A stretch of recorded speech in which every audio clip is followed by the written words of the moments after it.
staying with us. This is Love 99.5 FM. Time check is it's now 30 minutes past 7. And it's a beautiful Tuesday morning. It is the 10th of May, 2022. Now, we have a very, august guest with us in the studios of Love 99.5.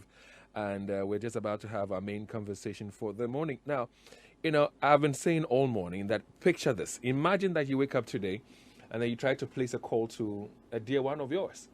And the call doesn't go through. So you try a couple of times, let's say 6 times, 7 times. You become frustrated. And you'll be asking yourself, why is my call not getting through? How about the fact that you know that Accra Hasselfolk, my darling, club is going to play Kumasi Asante Kotoko. And you know that the game is going to stream live on television. So you sit behind your television, it's 3 p.m. and the game has started, but you cannot have access to watch it on television. You might again ask yourself why it is so.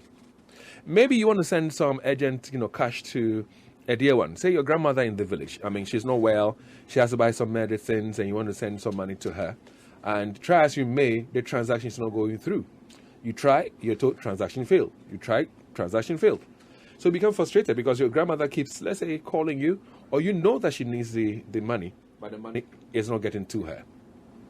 Now, the telcos, alongside the telecoms chamber, have raised concerns about the fact that some theft, stealing, is going on at their, cell sites, where some active devices are being stolen by some unscrupulous people.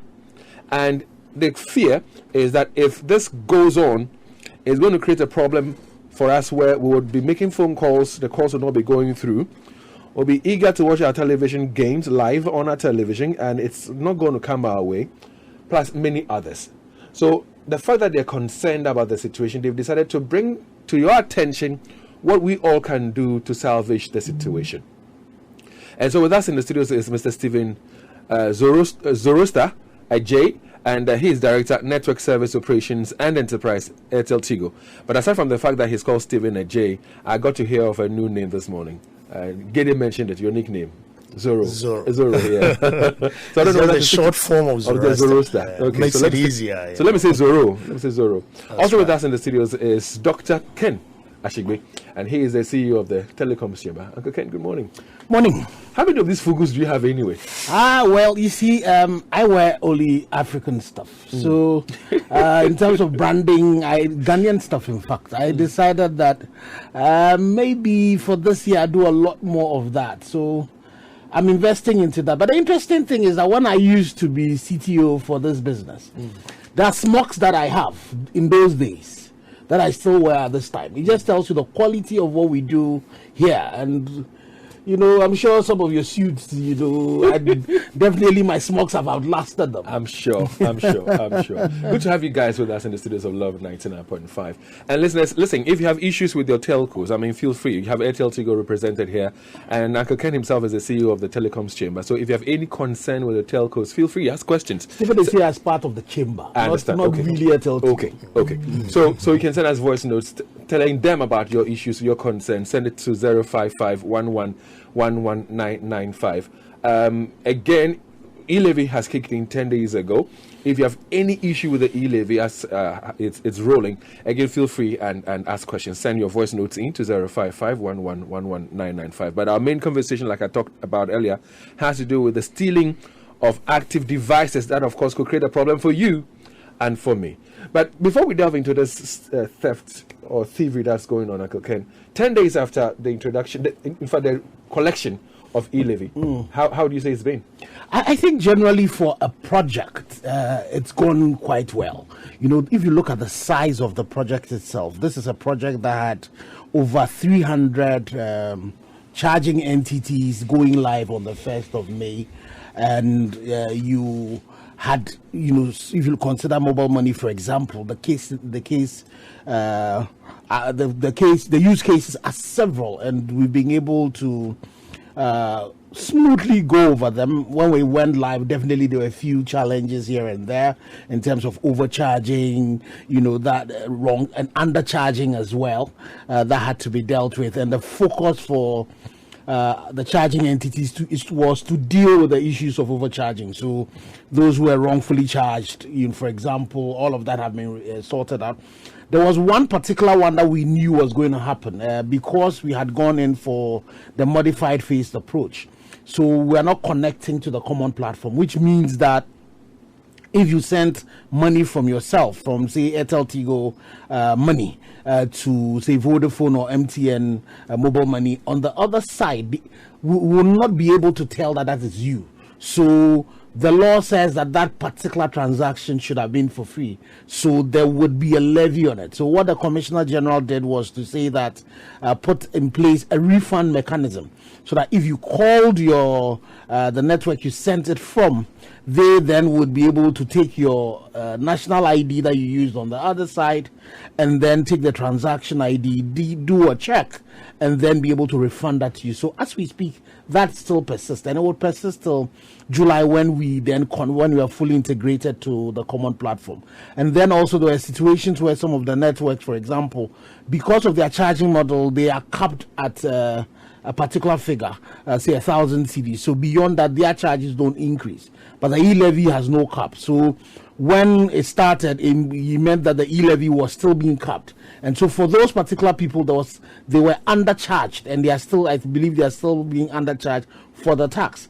And in that particular situation, it's the charging entity that bears the cost of that. So they are working on that to be able to regularize it.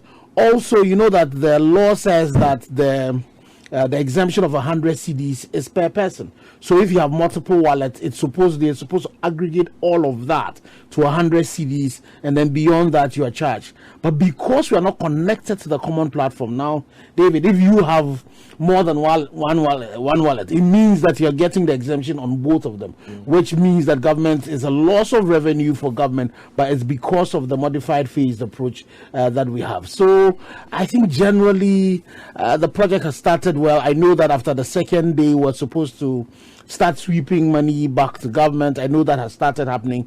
I know some refunds, are also happening as well. And, we're working hard to stabilize this modified phase approach. And I'm sure maybe towards next week, we'll start looking into working again towards the connections to the common platform so that we'll be ready by the 1st of July. Two quick questions based on some of the things you touched on. So you talked about the fact that government has begun, raking in some revenue. Now we're told by the Ghana Revenue Authority that at least on a daily basis, they are making some 1 million Ghana cedis. Was that what we're expecting? Knowing that people have started panic withdrawals, people are reluctant in using the Momo as we speak. The 1 million Ghana cedis a day, was that what your estimation was? So I had that on when I was on Joy yesterday morning with Isaac, and one of the things we've decided is that because the team that we're going to get data from are the same people who are steeped into stabilizing this phased approach, we've not pulled in all the data yet. We know that government has said that it wants to has reduced this projection from the 6.79 billion to 4.6 because of the time exactly, it began. Yeah. So I'm sure maybe towards next month, next week, or towards the end of the month, we'll be able to pull together all the data and study it and see what is the total revenues that are coming in, what trends are we seeing.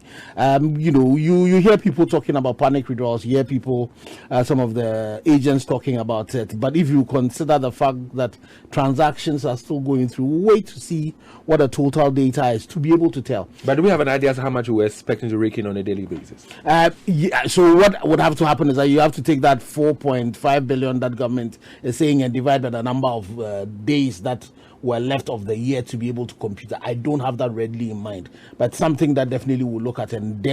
But then you also would have to ask government, because government in its projection would have to consider the fact that when you introduce any taxes, all the taxes that we've done, CST, you find out that there's a reduction and gradually then it lifts up. So in terms of their modeling, that's a question that I'm sure GRA and the Ministry of Finance would be best able to answered that in terms of their projection from day one, the collection from day one, were they expecting this particular number, and what are we seeing? Then we would be able to support them with the data that we've collected to say, okay, this is what has come in. I know we got a letter from the GRA to the Bank of Ghana, copy to all of us, asking for some particular data as well. So we'll pull all of that together and be able to supply that. The calculations are now we're supposed to rake in some 640 million a month. Let's hope and pray that we'll be able to get it based on the calculations that has been mentioned. But let's talk about the wrongful deductions, the over deductions, and all that. Where are we on that? Because I heard you talk about up to June or thereabout, people will July. People will be getting back their money. Is that to suggest that they have to wait, or people are being given back their money now? So refunds are happening. Refunds, refunds have happened to, there could be, the whole mobile money, the whole electronic transfer is riddled with refunds anyway. It's riddled with reversals anyway. People would call you and say, I sent money to A and B and it was sent to a wrong number, so I want you reversing it. It's something that we've been doing. And there are teams that are dedicated to do that. So with the e-levy as well, as I said, when we started, some of the computations were not that right, so people might have been overcharged. So when it's an on-net transaction, which the transaction happens on the same network, what happens is that at the end of the day, they will run a day-end report. And then they'll be able to tell which of the transactions did not go right. And those ones, they automatically would refund the levies back to the customers, and that has been happening. And then in the situations where you send money across networks, and then you call the network, and then you provide your national ID that you use at the other end because they have what you used here, and then the transaction number, they would then do some interrogations, and then those refunds would also be done. And I know that some of those refunds have started happening. Okay. The thing in that particular situation is that the onus lies on you, the subscriber who is making the call, to ensure that what you're saying is actually true. Because by the Commissioner General's directive, at the end of the month, all charging entities would have to send the details of all refunds that have been done to GRA. And GRA will definitely take all of them and interrogate them. And if they find out that you, the subscriber, you have given some wrongful information to the charging entities, then you would be taking on. Okay. So that's happening. But unfortunately, David, with all, once any new thing happens, then you see that, as Achebi said, when the hunter learns to shoot without missing, the birds learn to fly without perching. The fraudsters, once they see these things happening, then they want to take advantage of them. We've seen that, people, some unscrupulous people are calling people and saying that I want to help you with your refunds. And sometimes in the situations, the person might not even have done a transaction for a refund to happen.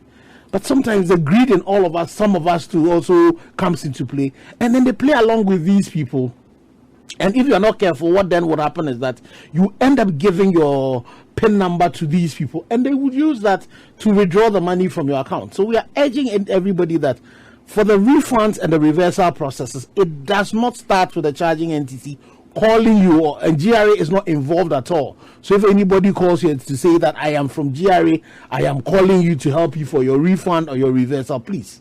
It's wrong. It also means that we need to have more sensitization, more education to roll out for people to get into what it is we're talking about. But one last question on this e-levy is something that I heard a deputy minister say, that it is illegal not to accept transactions based on Momo. I don't know whether you've heard it and what your response is. I have seen that, and I have tried looking around to find out which of the laws the deputy minister was looking at. I know that when it comes to legal tender, when I give you a currency, it's backed by law, and so you cannot say that you would not take it. And then I also know that all of these channels are in existence, but I am not too sure I have seen a law that states specifically that when you want to pay me and I don't have that particular channel, it would then be akin to saying that if I wanted to now come and pay with a particular card and I don't have that POS, then so I what I have to say is that, one, I'm not a lawyer. Two, my rudimentary search, I have not seen that. But what I know that we are all recommending that we go a lot more digital. What I would recommend is that instead of putting the stick at this particular moment and say there's a law that says use this, we should rather put the carrot. I would say and so it's the reason why when we were advocating at the beginning, we said that merchant payments should not attract the levy. So that immediately makes it, attractive for you if you're going to pay to somebody and the person does not have a merchant chip compared to somebody who has just an ordinary chip. If you're paying the money to me, Kenneth Ashigbe, using my normal mobile money, you pay the e-levy. But if you're paying to David and David had a merchant chip, then it means there will be no levy on it. The cost of you paying will be lower. So let's do it in such a way that beyond even that, merchants, people who are doing business, who are using electronic means, that provides a lot more visibility. We could even decide that if corporate income taxes were, say, 20% or 25%, they could pay 15%. Then it becomes the carrot that attracts them to do that. Because once you digitize all of that, it means even taxes like VAT and all of that, you have visibility and you can see them and collect them earlier. Another thing also that will happen is that at the end of the period, the person will just have to file his, what his expenses are. And then his turnover already. And then you'll be able to then determine his profit, and then the corporate income taxes that will be there, you are able to charge it. It also provides visibility in terms of the movement of cash. It gives the fiscal policy people a lot more data to do their planning. For Bank of Ghana as well, it gives a lot of visibility for monetary policy implementation and all of that. So I think instead of wanting at this stage, and I confess that I don't know whether a law exists, but I remember when I called you on Saturday, I asked you about it. When we spoke on Saturday, I asked you about the same thing, and you gave me the same response. So maybe I'll have to call the deputy finance minister and then find out from him what he meant by that. But having sorted that one out, let's come to our main conversation for today. Even before that, I don't know whether we can still make adjustments to the e-levy, because yesterday we had a guest with us in the studios, and he says to encourage the use of e-levy and to help people purchase made in Ghana stuff, we need to make it such that if you're buying something made in Ghana, like your fugu, for example, and I want to pay the person, I should not pay e-levy on buying the fugu, for example. So it's to encourage more Ghanaians to patronize more made in Ghana goods, stuff. Well, and then it brings more jobs to the people. Well, I think that there are a lot of innovations that can be built on the back of this, and there are a lot of proposals that we need to do. For example, for us, I think this is an interesting one that can be looked at. I know yesterday there was an engagement between the Ministry of Finance, the EMIs, and then the Mobile Money Association, and I'm sure some suggestions also came. But one of the things that we're looking at is the fact that currently it's discriminatory to have mobile money when it comes to salary payment, for example. So if you're a business and you decide that maybe you're a small micro business based in Chama, my town, for example, and then so you pay, you have a corporate SIM that you use in running your business, and you pay your staff salary using mobile money, you would have to pay e-levy on the salaries that you pay to your workers. But if so you take Love FM, for example, David, if they are paying you millions at the end of the month, because Love FM would have a bank account and they are paying you, they would not pay e-levy on that. And we think that's discriminatory. And then we also think that is not in the interest of government, because you see, the only way money would come onto my wallet for me to use it is the process where salaries are paid onto it, and once I begin spending it, then you can charge e-levy. So even for government itself, we don't think it's in the interest of government. But at this stage, we would want to wait for the data to come. Then we'll be able to show the data to the policymakers. So there are a few other suggestions. Another suggestion that has come up is that, if, for example, David, you and I, as people who work within the formal sector, so to speak, we pay a PAYE. So it will be good that at the end of the year, when I file all my tax returns, and that I've been paying a lot of direct taxes, for example, a refund could be made from the e-levy I have paid. So there are various ways that I'm sure as we go along, once we've decided that we're going this particular mode, and we should bear in mind, this is new. The situation where we are taxing the movement of cash is something that has not happened. One of the things I've told the Minister for Finance, that maybe we should consider at some point deciding that we'll scrap all direct taxes and decide that for all of us, maybe once your salaries are paid, we pay 10% on the movement of cash. because that's a new form, and then we would also be teaching the world, so let's say it goes. But was it a prophecy when you say that when I'm paid my millions? Yeah, it's a prophecy. I'm a son of God. You know what I mean? So I want the millions. I want to be paid the millions. I have received it, and I say in Jesus' name, Amen. But Mr. J, you're with LT Chigo, yes, and as a part of the chamber. Your own take on this e-levy and how far we've come 10 days after it kicked in. When the e-levy started, and I think that situation still exists, people had their own misconceptions about it because it's something new, something we had not experienced before. We're still in the learning stage. So people had their own ideas, so much misinformation, due to probably lack of education, which hasn't really gone out so well so far. So there's still a lot that we need to do. You mentioned that early on, that there is a lot of education that needs to go out there because there's so much that a lot of people don't know yet. So I believe that all the challenges that we're having now, like panic, withdrawal, and all that kind of, some people even believe that if you have not even done any transaction and your money is in your wallet, government will just take e-levy out of that.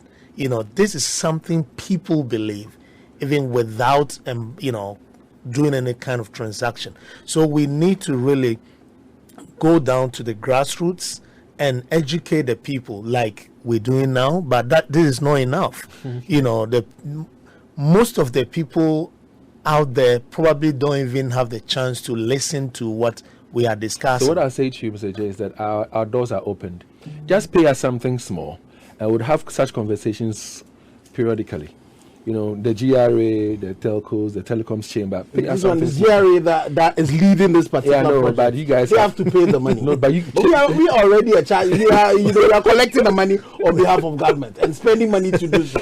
Okay, but let's delve into our main conversation for today. It has to do with the stealing of active devices. It's both active and passive. Charlie, okay. The passive is still going on. The fuel theft, Charlie, let's put the fuel one aside for now. Okay. And let's look at this one because I was scared when I got information that, listen, the way the stealing is going, I might find challenges in making a call. So, for example, if somebody attacks me, a number wants to attack me, and I'm making a phone call to security agents, the police, and my call is not going through.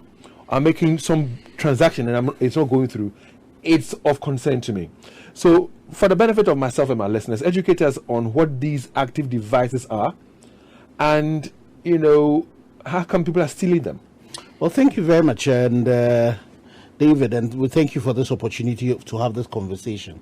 You see, the cell site is made up of both the passive and then the active devices. So the fuel that you're talking about, at the particular point in time, if the ECG goes off and there's no fuel in the generator, or the batteries are stolen, the site would also go down. Yeah. And that also would prevent you from making the calls. But apart from these other things that help run the system, there are also the equipment that actually would allow your voice, once it hits the tower, to be converted into the electronic means to be able to be sent to the next tower, to be brought down and then pushed back to your phone and converted to a voice that you can hear. It allows that internet, once you're sending internet, it comes in, then we send it to various platforms. So these are the transceivers. They are transmitting and then receiving equipment, and they help in various ways to be able to send voice from one person to another, to be able to send data from one person to another, to be able to send mobile money from one person to another, to help connect that bank to the next bank, so that when you go to the bank to do a transaction, to help that the hospital, when they are using any of these telemedicine means, to be able to do that. So these are the nerve centers of how we are able to communicate in all of this digitization that we do. These are the equipments that we are able to use to do that. The interesting thing is that when I left engineering school, tech, UST as we call it, but now they call it KNUST, my colleagues who went into telecoms, you will find that in their vans that they've been giving them, these equipment are in those, they don't even lock them, because nobody has any use for them apart from the telcos who need them to do this particular work. So if you have for the passive equipment, that people who want to do so because of doom so, and they want to get these batteries, they can buy them.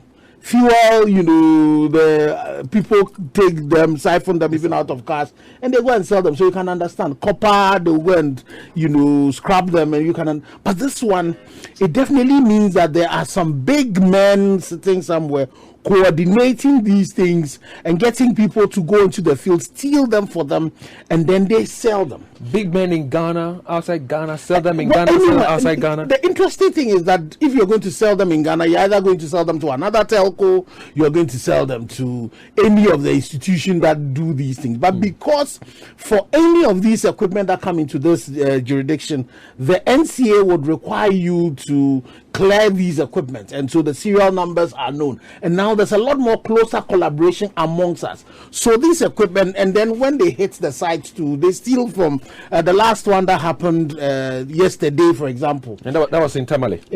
Yeah, it was Airtel Tigo, and then Vodafone went off. So they definitely will not be selling them here. So it means that they are taking them out of the country, and it's really very worrying. And you see, the situation has been exacerbated for several reasons. One, that the silicon, because of the scarcity of silicon, so a lot of these that you use in doing the microchips and all of that have become scarce. That's one of the challenges. Another thing is that in Ghana we are still doing 2G, we're still doing 3G, but there are markets where currently they are scrapping of their 2G and 3G. So instead of just buy in the past, the likes of Airtel Tigo, Vodafone, MTN, Love FM, if you want to do some transmission between Accra and Kumasi, for example, we buy from the original equipment manufacturers. But now there's a gray market that has also started where, when they go and scrap some of these equipment in some of the developed markets, they can sell into our market. So that is a market that we definitely need to start paying attention to. Is somebody somewhere, looking at these things from us, collecting it from Ghana and sending them out of our market. And we know by their modus operandi that the people who are involved in this are definitely people from the industry. They are people who understand, because when they go to the site, they actually decommission the equipment. They do it in such a way that they don't blow the pot, so that they can still take this equipment and go and reuse them. And so definitely those who are buying this thing, I remember yesterday Stephen used some Akan proverb about the fact that you can keep some meat with some particular animals, and you go and come and steal them. But the people who are doing this thing, they actually know the value of it. And yesterday some of the journalists said, they were looking at them under there, because if you look at it, they seem as mere metals. But Steve, isn't that disturbing and worrying if you've been able to identify that people who are engaged in this thievery are industry players themselves? So if you know this, what are you waiting for? And don't you have security, at these, cell sites? Don't you have cameras that can pick, because you cannot have manpower at every stage or every point, but you have cameras installed that can, can we do much more than we're doing now? Because first of all, Ken is saying that we know that people are into this industry already. They know what they are about. You have security at these cell sites. So how come these things are still happening? Okay, so talking about security, which is really key in this matter, we have different kinds of, or different modes of security. It's a hodgepodge of, methods of ensuring that the sites are secure. So, and these guys are also quite smart. So they look at where there are loopholes and they capitalize on it. And that is also one of the things that makes us believe that these are industry players. So they know where the loopholes are. Explain loopholes to me. Okay, I'm talking about where there is some kind of security breach, if you like. Or lapses. Or not heavy. Exactly. Where there is a lapse in security at a particular site, these guys know. Because there are people who are actually working on the network. And remember, now we have so current, before the various network operators had their own sites. Okay, but currently the sites are owned by what we call tower cos. So we have the telcos and we have the tower cos, and the telcos rent space and then also get power, from the tower cos, and we pay them at the end of the month. And they also subcontract the activities at the site to, some people. It shouldn't be your concern. There should be a problem with the tower cos, so that you have. The tower cos are also members of the chamber. So yesterday you realized that the tower cos were also there as well. So they are part of this. They are also concerned and they are part of this. But if they are managing the whole thing, they should be able to put in the right measures to avert these thefts that's going on. That's true. Yeah, so they need to beef up the security, but then it's also something that we do, collaboratively. I cannot leave my sites unlocked and expect that because the telco is providing security, everything should be safe. It's even possible that the man guard on site himself is compromised. It's kind of, everybody needs to look at what they need to do to ensure that we do, secure the sites. Dr. Shigbe, so tell me, how frequent are these thefts? I mean, let's picture Ashanti region. How common are these thefts? Well, interestingly, if you look at the data that... and we have a data that I'll be showing you on Facebook shortly. Join us on LUV 99.5 FM on Facebook and get to see the data we're talking about. And of course, we'll be emphasizing some more as to how these things are going to affect you and I if you and I are not vigilant and do not help the telcos arrest these perpetrators. So join us on Facebook on LUV 99.5 FM. Yes, sir. So if you look at in total, we recorded 115 incidents. 115? 15 incidents nationwide from August 2020 to yesterday, the 9th of May. That's the number of incidents that we've recorded. And in all of these incidents, when they go, they take several things out. And then Ashanti region, has recorded 50 out of the 150. So 43.9% is in the Ashanti region. And you should bear in mind that, and there's a reason why we did the press conference in Ashanti region. If you consider the fact that Greater Accra has a lot more towers, has done only 18. So if you want to normalize it and compare the total number of towers per the total number of theft, then Ashanti region is 40-something%, might go even to like 60-something% with a normal value. And then interestingly, to around this area, around the Bomso, Ayedriase, the KNUST area, there's a lot of that's the concentration of where this is happening. And then interestingly, because of all the work that we're beginning to do in the Ashanti region, we found out that in less than a week, we've had 2 hits in the northern region. So it looks as if the thieves have moved there. But unfortunately for them, we're working with the National Signals Bureau. That is an arm of national security. We're working with the police CID, with the intelligence unit being the central part of it. And so our eyes are on everybody, global in the whole country. And we're actually looking at them, and some of them might not have been picked yet because of the fact that we're gathering evidence. And so in terms of intensity, Ashanti region tends to be the hotspot. Okay, you realize when you mentioned Ashanti region was leading, I giggled. Yes. I don't need to jump in and say something, but again, I wanted you to flow. There was a special reason why I had that kind of laughter in my throat. Why? Ashanti region is leading in almost everything. HIV/AIDS, we are leading. Crashes on our roads, we are leading. Murders, we are leading. Teenage pregnancy, we are leading. Name it, Ashanti region is leading in everything. Yeah, but they're leading a few good things as well. I haven't noticed that yet. Because KNUST is here. KNUST is here. As well as Opoku are restored. We hear you.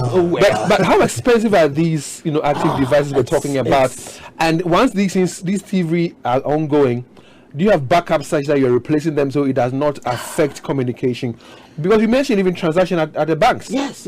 So first of all, even Love FM and Joy FM. So if you know, I mean, the link between Love FM and Joy FM, the fact that now Love FM would go out into the and then you're doing an OB, and in the past, you know, you have an OB you put. Now you don't even need to do that. You do use a lot of the telcos to be able to do that. That will not even happen as well. You know, so there's all of that and these equipments, apart from the cost of them, and I'll let Stephen talk about that, but apart from the direct cost of the equipment, it's also the issues of the fact that, as I mentioned, silicon is currently scarce. So these equipment might not even be available when you have the cash to buy them. The fact that also some of these equipment, because we are still doing 2G, we're doing 3G, they are not still being supported even by, the original equipment manufacturers. So you might not have that. You also have to look at the revenue loss for not only the telco at the particular point, because for every telecommunication service, there's CST on it. So government would even lose revenue. There's e-levy that also has to be lost. But also then, how do you put money to me whose mother is sick at a particular point in time, and I want to call 191, so that I can get ambulance to come pick the person, or I need to send money to the hospital at the particular point in time, and then I'm not able to see that. So when you put the cost to it in terms of everybody that is in the chain, you find out that these criminals and nation wreckers are actually causing a major disservice, to our country, and it's something that we definitely need to deal with. And the cost, you see, and the challenge is that even in some of the instances when they go and take them out, and they cut, some of the cables that are connected to them, the cost of repairing them will not just be the cable that is. You might have to take everything out because you don't want to do jointing, especially the feeder cables, and that's also very expensive. So it's really a very expensive endeavor. You want to ask something? Yeah. So talking about the cost, I'll give you a typical example. Please do. At UST, KNUST. Well, when I was also there, it was UST, and I still prefer UST. So we have a hub site there. When we talk about a hub site, we're talking about a site that connects to many other sites. Okay, so it's like a backbone, if you like. Now, if you break that, if someone's backbone is broken, the person, is gone, right? So they took the equipment, the main equipment there, that we call OSN. It's like fiber optic equipment. They went and took it away. That equipment alone, when we wanted to replace it, the quotation we got was $78,000. Whoa. Yes. So this is the level of seriousness that we're talking about. Aside all the other issues, aside the impact on subscribers and their businesses, the impact on Love FM, you are doing live transmission, aside from, your transmission going off, if it should happen now, these are other costs. The national security issues have not even been factored in, but we need to consider all of that. In the night, if robbers come to an area to operate and that particular place has already gone off, it means that nobody will be able to call the police, and these guys would have a field day, yeah. Doing whatever. So it's something really serious that we're talking about, and we all should be concerned about. Everyone. No matter who you are, exactly. In terms of security, in terms of doing business, in every aspect of our lives, we should be concerned about what is happening. David, but you see, and apart from these huge costs, let me also give you the numbers of even the fuel that had happened. Currently, as we speak, from January 2017 to date, 414,000 liters of fuel is what is gone. Give me the date again, from January 2017 to March 2022. And then if you take the batteries, over 800 batteries have been stolen, the inverter batteries, 800 of that. And generator batteries, they've taken 786. If you take the AVR transformers, they've taken 102. If you take inverters, the inverters 124. And then you have ACs that have been taken. There are situations where they even take down a whole cell site. They are not members of the chamber. They have situations where they actually have taken a whole cell site. So So when you combine all the passive and the actives, the cost to the industry, the cost to Ghana, and you see some of these also have national security installations in there. And so the impact on all of us is really huge. And we should bear in mind that currently, if you take MTN, for example, we all own shares in it. If you take Airtel Tigo, for example, it's owned by government. If you take Vodafone has 30%, government ownership in that. So this is our business. Apart from all of that, it's also our business that these nation wreckers, are doing. So what do you expect from the ordinary Ghanaian out there? How can we help fight and curb this? Right. So let me give you a typical example, and I'll get Stephen to add to it. You take the example in Kokrobiti, for example. In the situation in Kokrobiti where we've had one arrest, what we're dealing with, it was the security people and the neighbors, so they saw the person, they suspected the person, then this is Accra, so my people would say Ejuloi, in Kumasi, Ebio, and the people came together and then they arrested him. There's a situation in 2021, a gentleman called Kojo Nkrumah in Cape Coast. For example, as well, it was the people in the community that saw him go there, and then they also did the and then and the Fantis came around, and they rallied him. They took him to the police station. He is in jail currently, serving a 13 months. So in terms of 13 years, 13 year sentence. And the good thing is that these towers are in the in our neighborhoods. We know the people who work there, and Stephen will tell you that most of these thieveries happen at dawn, where we normally do not send, even if there's a fault, we will not send our people to work there at that particular time of night. So immediately you see them.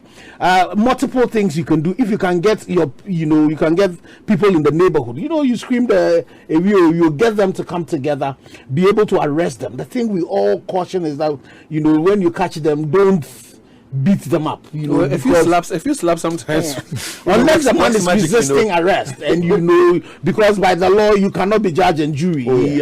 So then you take them to the police station. But you should be careful, because these people, when they are coming, you never know how armed they are. Another thing you can do is that, once you see them with all our phones, you can zoom in, take a picture of the person. If they come with a vehicle, take a picture of it. There's a situation where some of the thieves, who were arrested in 2015, they were using vehicles that they had state protocol, stickers that they had made on them. So don't be deceived. You could see Kenneth Ashigbe, anybody who is there. But that's where the problem is, because you have mentioned that these guys are industry players, and Steve, let me give that one to you. So these guys are industry players. Uncle Ken is saying that, well, they operate, deep into the night, 12 midnight and beyond. But if they come in as industry players who have branded vehicles and all, how do I really tell that this person is genuine, doing a legit thing or not? Okay, so that is why we are saying that these people, like the people within the community should all be part of this. Now, part of this fight. Now, this is how we expect them to fight. I'll give you an example. There's an area not too far from here, somewhere on the main road. I would not mention the specific area for security reasons. They went there at dawn, and when the people there saw that at this time there is no engineer that is to come there, they shouted, and the person had already actually decommissioned the equipment, but when they shouted, he ran away, leaving the equipment behind. We took it to Tech Police Station. Now, what we are saying is that, like Doc just mentioned, within the hours of 1 a.m., 3, 4 a.m., or 3:30 thereabout, we will not send any engineers to site. Even if there's a problem? Even if there's, unless it's a very critical one. But even if we do, these engineers know they have what we call trouble ticket. For each incident, a trouble ticket is issued, and then based on that trouble ticket, they are given a work order instructing them on exactly what to go and do. So if you suspect any situation like that, and it's safe to approach them, find out from them what their work order is. Find out from them who sent them, which network sent them. Demand from them their ID. Let them show you the ID that they claim, the ID from the company that they claim they work for. Let them give a contact person and let that call be placed. Okay, so if all of this is done, we believe that we'll be able to curb. Now, we are also asking that if you suspect and you cannot approach them, and it's very important to play safe, right? Now, if you cannot approach them, call 191. Okay. We are having that close collaboration with the police.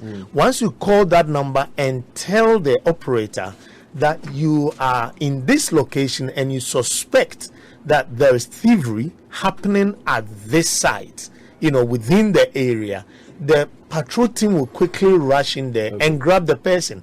Now they will come and do all the interrogation, and if they believe or they have cause to believe that this guy is a thief, they will deal with him. One thing about Ghanaians that encourages us to be supportive, Uncle Ken, has to do with, if there's no fuel involved. So these whistleblowers, is there anything in that for them? So you see, we understand that for all of us. The typical Ghanaian, when they see, it's not for nothing that the age law is a big thing.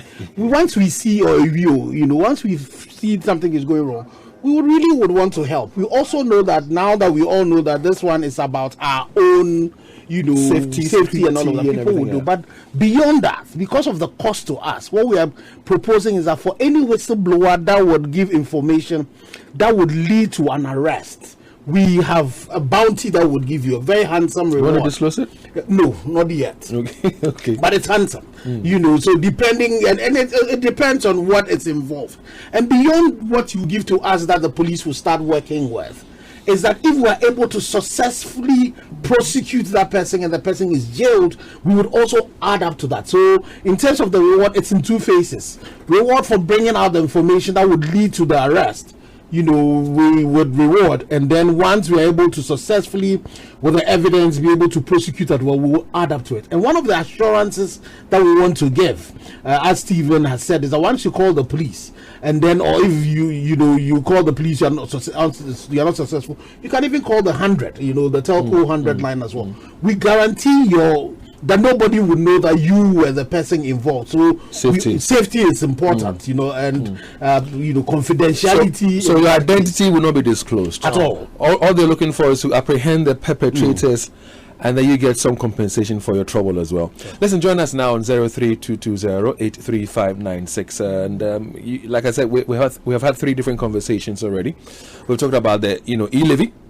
10 days into it, what are your challenges? You want to bring it to the attention of the telecoms chamber, who are with us in the studio. So 03220-83596 is the number you can call us on. Again, if, for example, you're on a particular network and things are not as you expect, things are not smooth, you have challenges with your network operator or the network you're on, ask questions or raise concerns or make complaints and get something done about it, some resolve about it. And you've heard about, this theory of, active devices, which of course can create problems for you and I going forward. So